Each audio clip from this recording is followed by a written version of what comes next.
Doctor Baba Saheb Ambedkar गुनहगार है, क्योंकि उन्हीं की वजह से अपर कास्ट को, उच्च जातियों को आरक्षण नहीं है।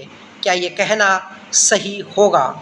तो बिल्कुल गलत होगा, क्योंकि डॉक्टर बाबा साहब अम्बेडकर चाहते थे जो लोअर कास्ट है, जो इकोनॉमिकली बैकवर्ड है, उन्हें सपोर्ट मिले गवर्नमेंट सिस्टम का और वो इकोनॉमिकली सक्षम बने, उन्हें भी हक अधिकार मिले गवर्नमेंट सर्विसेज में अपर पोजीशन पे रहने का।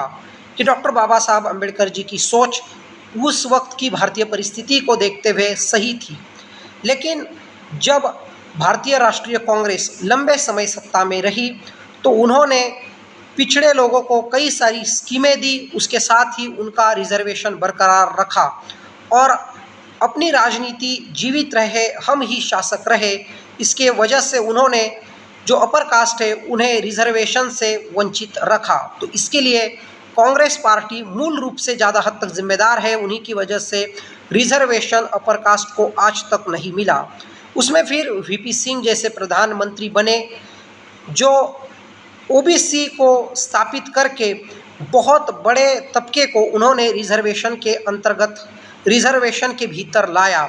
27% रिजर्वेशन मंडल कमीशन के द्वारा मंडल कमीशन को लागू करके वीपी सिंह ने दिया था।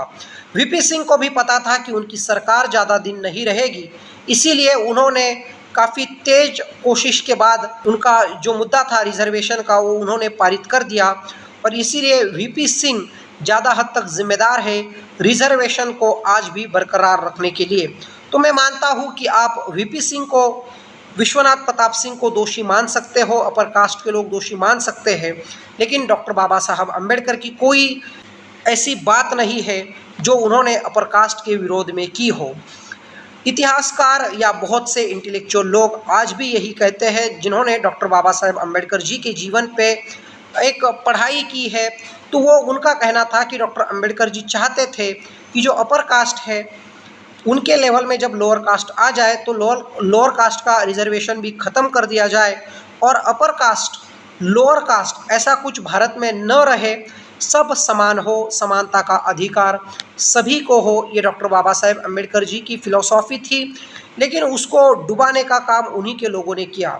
आज हम देखते हैं कि अम्बेडकरियट जितने भी नेता लोग हैं समाज के भीतर, अब महाराष्ट्र की ही बात की जाए तो प्रकाश अम्बेडकर अलग पड़े हुए हैं, रामदास आठवले कुछ अलग ही सोच रहे हैं। उत्तर प्रदेश की भी बात की जाए तो मायावती को पीछे छोड़ते हुए चंद्रशेखर आज़ाद